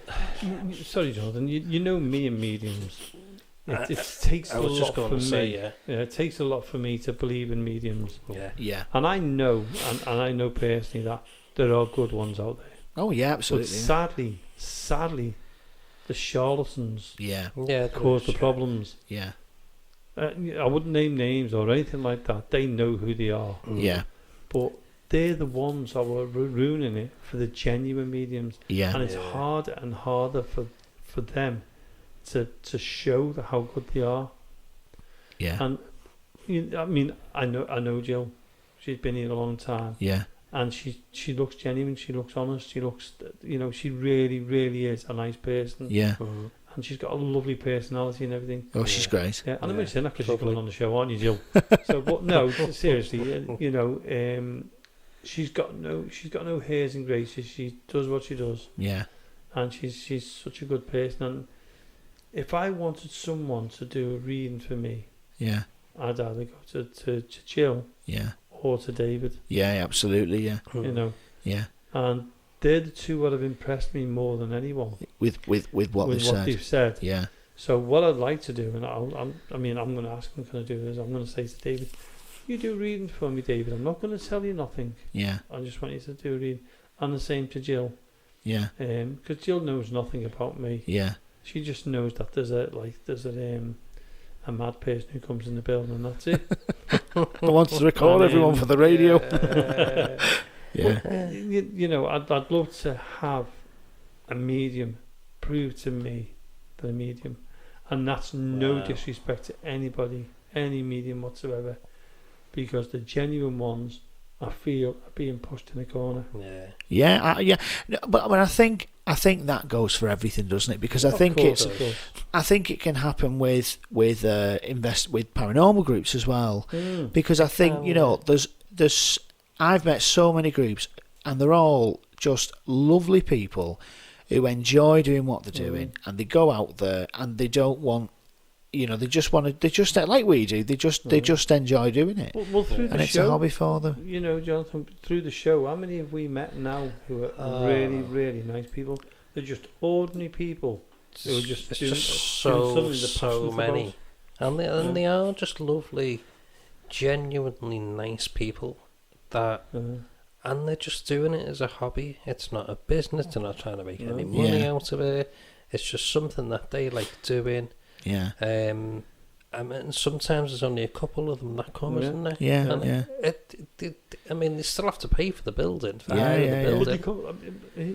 I mean, we won't mention groups' names because I'd hate to miss a group out who are fantastic. Yeah. So they know who they are anyway. They do, yeah. Sometimes, like I said about the mediums, they know who they are. Yeah. And these groups are fantastic. And the friends. They are. Yeah, friends. absolutely. Yeah. And the ones who you think are going to be awkward to get hold of and that are brilliant. Yeah, that's right. Yeah. No, I tell you what was great. Sorry. Just go on. I was just going to say, I think I know the medium that you're talking about. Yeah, you do know the medium. I'm not going to mention them, but because I'm sure your missus has been there. Yes, and she was, and she's phenomenal. What she got. For my missus was phenomenal. Yeah, and was same with absolutely spot on. Yeah, and it was beyond. Yeah, I just sat beyond there any of the expectations. Yeah, They also say she has about a 6-month waiting list. Oh, she does. Yeah, maybe even longer. Yeah. And she doesn't advertise. She just does it at home. She doesn't advertise at all. She is every single person who I know who's been to see her. It's been great. I mean, I've been lucky enough as well. I've had. We was talking about David Trainer. I've had a reading off David before, which was absolutely spot on. And you wouldn't expect anything less from David, because obviously, and I love watching when David does his live shows, and you know, and I've seen him live a few times, and what amazes me with the fact, you know, he just goes to someone in the audience and goes, right, you know, that's that person. I believe so, yeah. Yeah, a few times, and I think people say it. People kind of have this image, if they've not seen it, of somebody going, "Oh, I've got somebody called like Dave on stage. Does anyone know this person?" But he doesn't. He just goes right up and says, "This is for you," and it's amazes you, you know, and always spot on. The strangest medium I have ever seen or heard was in the boathouse in Carmel. Ah, right, yeah. We were doing a ghost hunt. And this medium comes upstairs and he starts to try and do readings. And he said to this woman, "I'm picking up an elderly woman here. Grey hair, a little bit of a curve on her, the way she walks. I think it's your nan." And the woman said, and said, "Well done, Sherlock." You know, thought, well, that put you in your place, and that's the kind of thing. That's what we don't want to hear. Yeah, exactly. Well, it reminds I say you've met my friend Paul before, haven't you? Yeah. You know Paul. Well, years ago we used to do all sorts of, you know, paranormal events and things, and I'm not going to say where this was, or I wouldn't even know the name of the medium, but I'm not going to say where it was. But anyway, basically, it was we went to this night, and a medium came, and I swear to God said right at the start of the reading that if they said if they went to you, for example, Jonathan, and told you something, if you said "No, I don't understand" to them twice, they moved on to the next person. And I was just like, well, why? Because that's basically what you're doing then is you're trying to push people to say, because they want you to tell them something. So you're basically making it so everyone says yes to you. So, or they're just like making generic. And it was, like it was, cold reading. And it is. And the thing with the cold reading is, it's very much. If you've ever seen James Randi, who passed away, I think, last year. I think, but he kind of talks a lot about that, and it's so clever how people. And Darren Brown does it as well, where you can very subtly get people to tell you information by phrasing things in a certain way. You know, kind of me going, if you know, did you? I've got, you know, I'm feeling there's a. Have you got a grandmother who's passed over to spirit? Because there's a lady here, and then you go, oh yeah. Now actually, and this is I think where the difference comes is when I've seen some of the mediums I've seen, and you know, which we've been talking about, Jill and David and the other person who was on about before. They wouldn't say that. They'd say, I've got your grandmother. Her name was Florence here, and she remembers when she used to live on such a street. Now that's the thing, because that's what I always say. If my grandma or granddad are in spirit, right? Well, which hopefully they are. If they're coming through talking to somebody, then surely they're going to tell them the name. Yeah. Because if they can tell them other things about, like, then they're going to tell them what the name is, you know. So that's right, isn't it? Anyway, let's change the subject a little bit, because I feel like we're having a little bit of a go at the mediums, and we're not having a go at them. Oh no, it's not. Just putting our views out there. No, not at all. I mean, I think we've got to say, haven't we, that actually, I mean, all of us have met some really fantastic mediums. I think what we're saying, what we're actually saying is that, you know, like everything in life, there's some people who, you know, sadly are maybe not 100% legitimate. Genuine. Yeah, absolutely. Yeah, I'm not afraid to say, James. Yeah. Have you noticed what I've done? I've noticed that while we've been recording, you've subtly moved them blooming twin dolls facing me. To stare right at you. Yeah. Well, I'm going to get my own back now. I'm going to sit with one here and... Sit with one on your knee? Sit with one looking at you like that. There we go. That's fine by me. I don't mind. So, anyway, let's have a change of subject. What I want to bring up, and we talked about it, me and Jonathan, and we're not exactly technical people, but you are, you're in the business of technology. The business of technical things, Yeah. So we were talking about the stuff we use on the paranormal. Will you stop playing? I know, I'm just having things over a bit. Just while you're on the business technology, will you just bring your mic upwards a little bit? Yep. A little bit higher. Oh my God, I don't believe we're doing this live on the radio. There we go. That's better. I can hear you now. Go on. I thought you wouldn't want to hear me.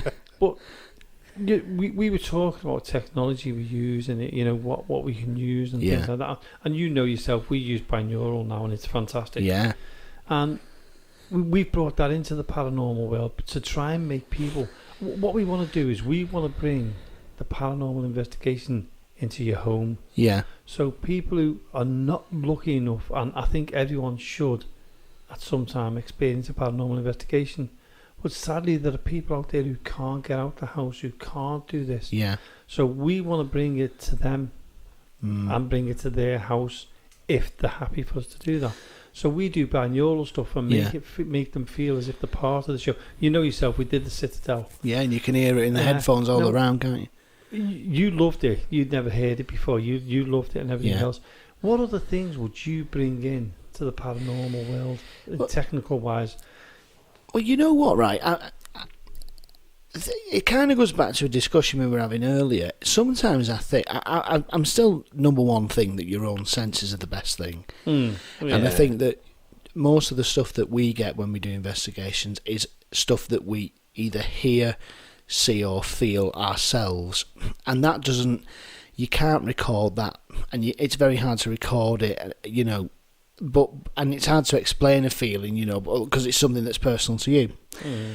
But you know what I'd love to do is to do some recordings, not with digital recorders, but with old reel-to-reel tape recorders. You know, the ones like they used to have on Thunderbirds, like going round. Right. The big two reels. The 2 reels. I'd love to do some recordings on that, because basically, it's such a simple thing. If you've got, it's not audio that's been converted to something to a digital kind of recording.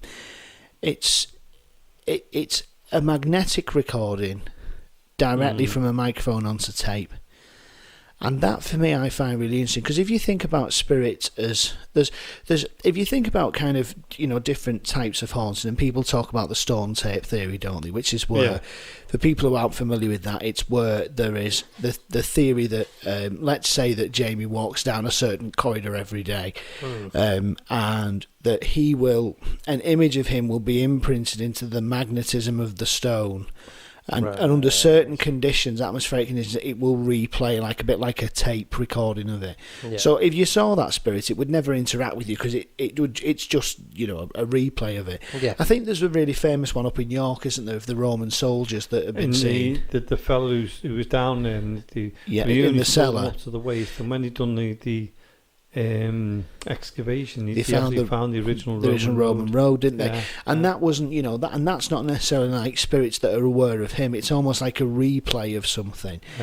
And I wonder whether doing something that's very, very simple would be easier for spirits to kind of interact with, because it's such a simple setup of a microphone just going directly.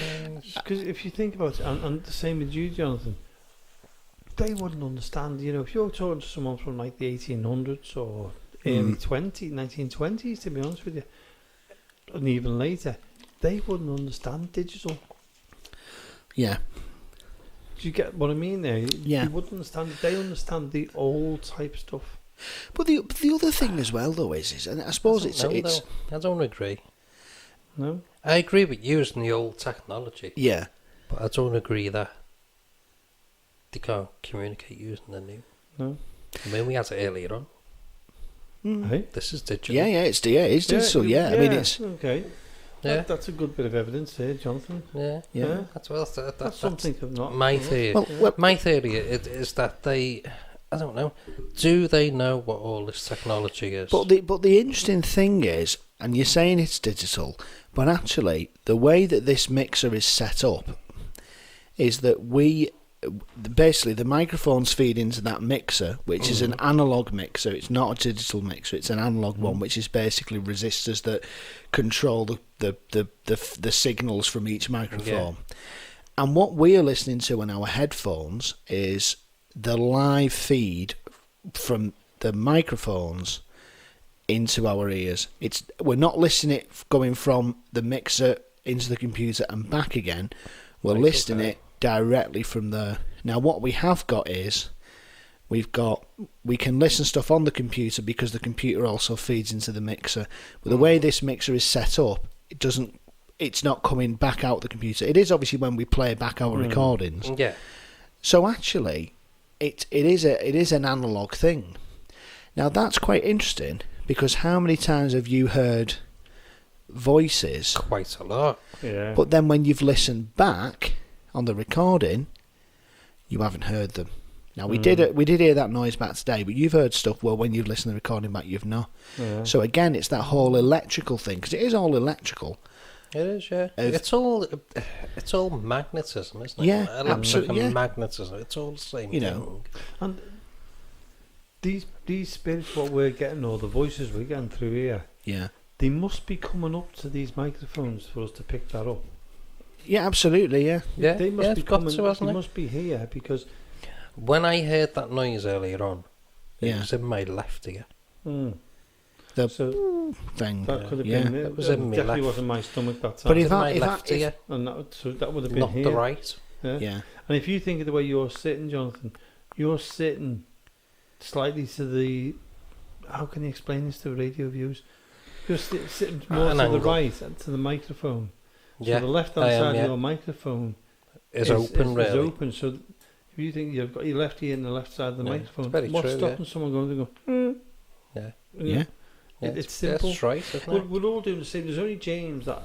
But I mean, I'm face on to it, but that's because Yeah. I'm looking at you guys, isn't it? And Yeah. even I'm moving to my left because I've got you on my right, Jonathan. Yeah. So I'm you're leaning right. to my left Yeah. to talk to you. So Yeah. that's open for anything that wants to come in and talk. Yeah. But it is interesting. I mean, I've kind of thought to myself, well, you know, with some apps and stuff that I've seen, I've kind of thought, well, how does a spirit, which is something that hasn't got a physical form, and is, if you like, as the definition says, you know, just a invisible to us, an energy or whatever, you know, a conscious energy.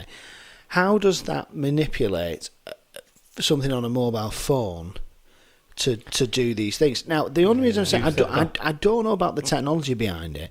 I'm very dubious. But how, you know, when you get ones that come up with words, me as a physical person, I couldn't make that say a word. I wouldn't know how to do it. So how has somebody kind of like worked out a way in which a spirit can manipulate a phone to bring words up? Do you understand what I mean? Or Personally, myself, I don't think it can. I I just think don't. it's totally random. because we've spoken about this before Yeah. about that kind of technology, and we talked about like Google. Yeah. Algorithms. Algorithms, yeah. Algorithms, that's the word, Facebook, YouTube, yeah. Yeah. Google, I don't know, Amazon, Alexa. Yeah. Everything. You start talking about stuff, you start typing stuff, and that's all that comes up yeah. on your phone. Yeah, it Yeah. does, yeah. Right, so what are Yeah. these apps, Could do the I same. think, Maybe, do exactly the same thing. Maybe they do exactly the same thing, because if you think about it, right, if you're having a conversation in your front room and you might, let's say you're talking about wallpaper or whatever, Yeah. and the Alexa's quiet, if you just go, Alexa, you know, bring up a thing about wallpaper. Yeah. Suddenly, all these people now going out with Alexas are going to be listening about wallpaper. I know they will be. Yeah, Alexa, Alexa, play us some nice jazz music. But obviously what will happen? No, Alexa, Alexa, tune into Access Paranormal Radio Podcast. Alexa, set alarm for 3:30 in the morning. Oh dear, Alexa, and that was James Anthony. yeah, Alexa, cancel alarm at 3:30 in the morning. No, I'm only joking. But basically, when you've got something like that, and you'll say that, Alexa, blah blah blah, and she'll go yes, and she'll do it, Yeah. because what it's doing is, I'm not sure how it works, but obviously it kind of is kind of listening constantly for you to say that word. Yeah. So the microphone Right. must be active for Yeah. you know on It's a the same. My kids have done it. And, Yeah. and it's happened. It happened last week. It happened a couple of weeks ago, and they're talking about something, and then they'll go on the phone, and it comes up. and it comes up, and then that's without even searching for it. For Yeah. actually, and not actually typing anything in, it comes up. as adverts on Google and Facebook. So if you're... So how does that work? Yeah. Well, let's try something now. Okay, right. Hey Siri. Hey Siri. She's not talking to you. Hey Siri, send a message. Just trying to set it up. Well, it's working. Siri didn't quite... Hey Siri, send a message. That's a Siri phone now, isn't Hey it? Siri, what's the weather like today? Hey Siri, set a timer for 3 minutes. It's going well, this, James. And finally, hey Siri, play some music. Oh, it's gone off now. Hey Siri, play some music. Right, so I don't use Siri on my phone purely because of the thing of it listening. But basically, you can. It's now set up. So if I've got the phone there, right, and it should work. This, watch it not work properly now. If I go, hey Siri, can you tell me a ghost story? Compiling piles of scary genre tropes. This is the story of the two serpents. It all happened in the dead of night. See, so now, so I've just asked to do that. So obviously it's listening for me to say, hey Siri, right? Now, what's not to say that these apps don't have things that, like you say, Jonathan, that link into general questions that people will ask on an investigation. So, could you tell us your name? And when it says, tell us your name, that links through with a bank of Names. 500 names. Yeah. And it'll come up with, like, Jonathan or something like that, Very true. How did you die? And then it's got like different methods of, whatever. I don't know. Where are you now? Oh, I'm in the room. You know what? Do you know what I mean? Yeah. This is why I don't like the Obulus and that. I'm very. I think the skeptical Obulus about is the same. Yeah. It's just random words, and if we sat here now, and we each said totally random words, I'll bet you one of us could associate that word with something. Go on, Right. then. All right. Well, Let's I tell you what. Let's try it then. Go on. Right, knife. Fork. No. Not like a word association game. All right. Well, let me try. I tell you what. Let's try it now. Right. Okay. So let's pretend that me and Jamie are doing an invest. Right. Yeah. I like stuff. This is good. This, isn't it? Let's pretend me and Jamie were doing an invest, and you were the app. Okay, Yeah. and we've got the app, right? And Okay. we're going to ask you questions, and let's say the location we're at is Sherdley Park. Sherdley Park. Okay, Okay. so Good one. right, okay. Is there anybody here with us? Yeah. Yeah. Okay. Can you tell us your name? Stephanie. Stephanie, do you know you're dead? No. Stephanie, can you see us? Yeah. Stephanie, how old are you? 20. And you can see, just from doing that, can't you, that it's How following. easy it is. There's all these Generic. questions. You're going to ask There's always an questions answer, isn't there? because all you're going to try and do is establish who that person It's is, true, aren't you? and that's a good example of, because if you think about it, you no matter what paranormal group you go with, and that's, I'm not being picky. Yeah. If there's anybody there, because you let us know you're there, make a sound, make this, we do it. Everyone does. Everyone, we yeah, all of course do you it. do. Yeah. There's no other way of doing it. There's no other way of So- doing it. All this technology, all there to say, well, what the paranormal groups say, what the common. Yeah. What's your name? Yeah. How old are you? You've just done it, and Jonathan's answered it. Did you work here? Did you live here? Yeah. Were you based here? And if you've can got be that generic. knowledge to make how that works, so you can pick them Yeah. keywords Oh, out God, and have yeah. associated things, Yeah.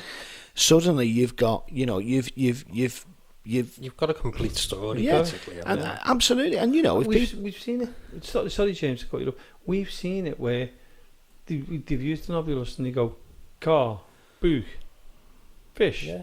Oh my God, he was in But the car. someone He was in the can car. associate something. you can I had It is- fish for tea. Yeah, Yeah. no. I was in the car. He was reading a book about fishing because he was on his way out in the car to go fishing. Yeah. It's as simple as that. Yeah. Story like It's that. it is, and it is association, and naturally, because you will look to associate things, and you're right. Someone's just grabbed me bum. You Someone's are just gone- joking. seriously, that's why I jumped, because I thought you were messing around again. No, I've No, just his got hands my are there. water. Seriously, something's just gone like that.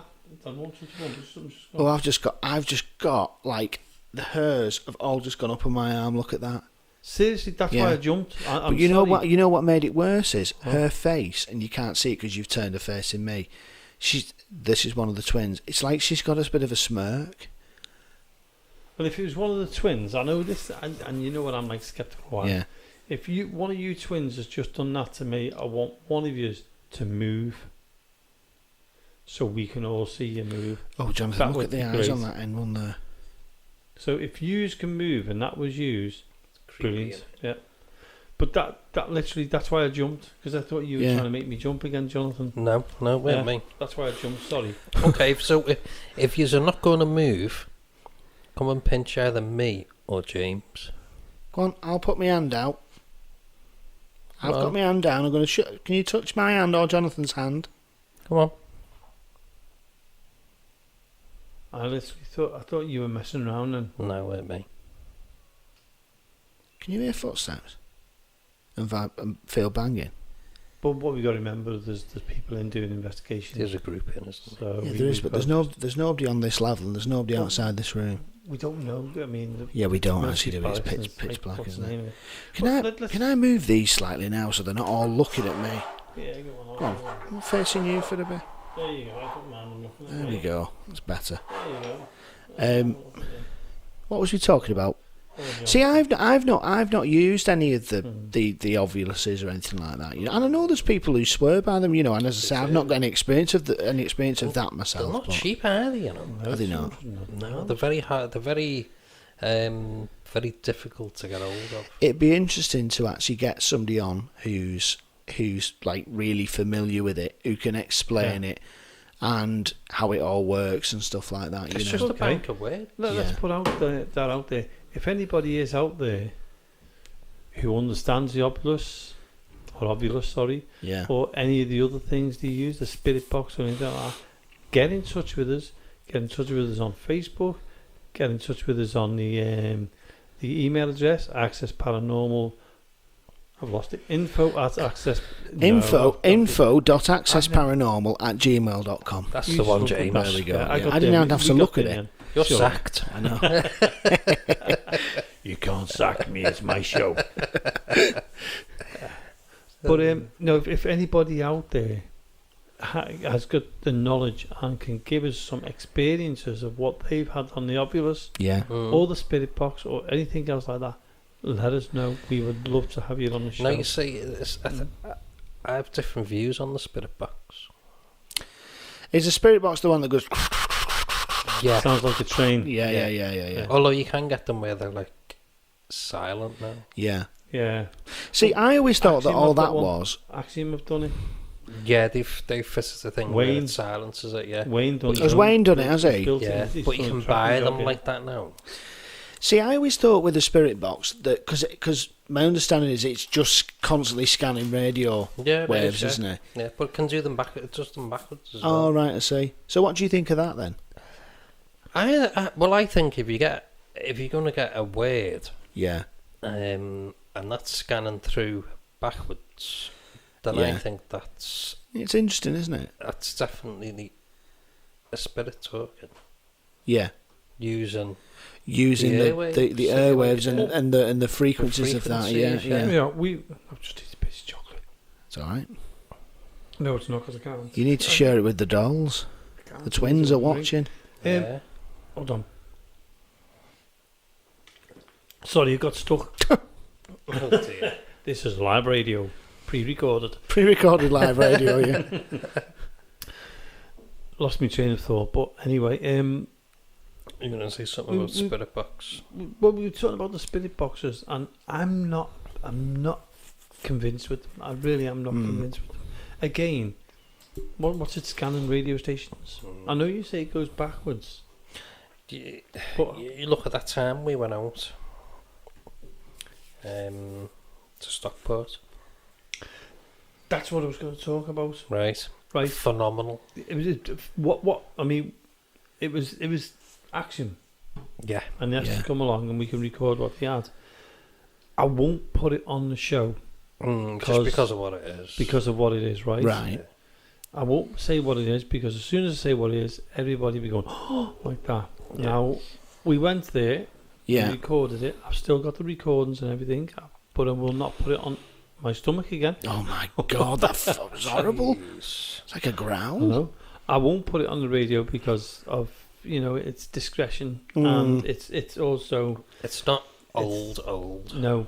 Right, I see what you mean. Yeah. What they got on that audio that night is Phenomenal. incredible. Absolutely. You walked away, didn't you? I walked away because I didn't feel right being there in that place, doing what we were doing. I thought at the time I personally felt disrespectful. Right. Yeah.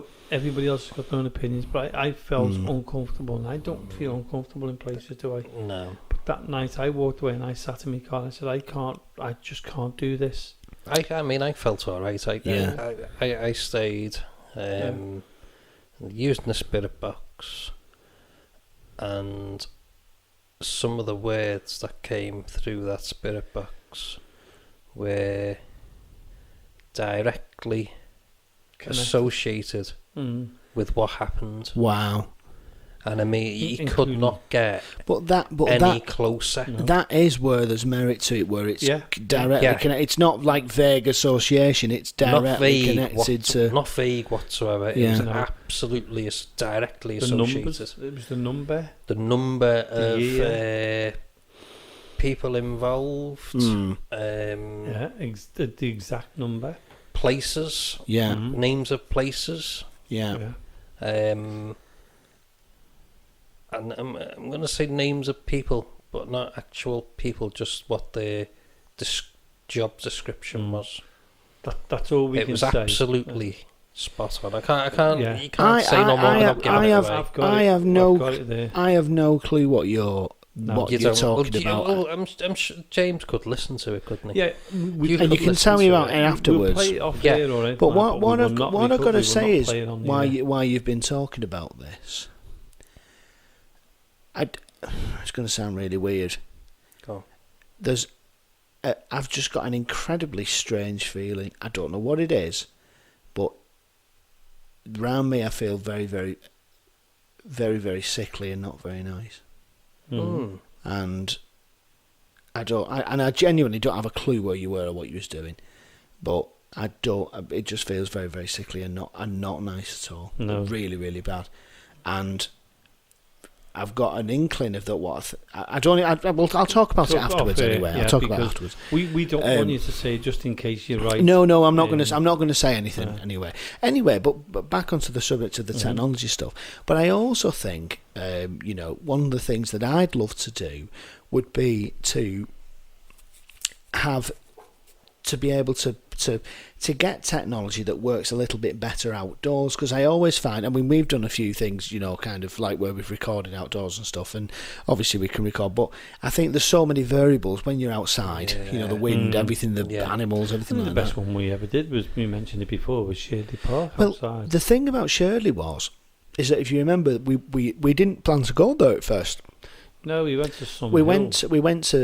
we decided we'd go for a walk up Billings Hill, didn't we? Yeah, And then the lovers turned up. Yeah, we went up there. I'm not joking, Jonathan. Right? It was about 10:30 on a Tuesday night, and it was windy, right?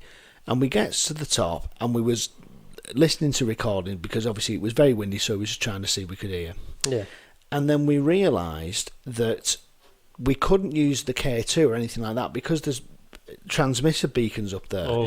It was just it was at red all the time. Oh God. And then some people turned up, didn't they? Like some lovers, girls just and lads, girls and lads. Yeah, So we was like, well, we better go somewhere else. So we decided we'd go over to Shirley Park and just go for a walk around there.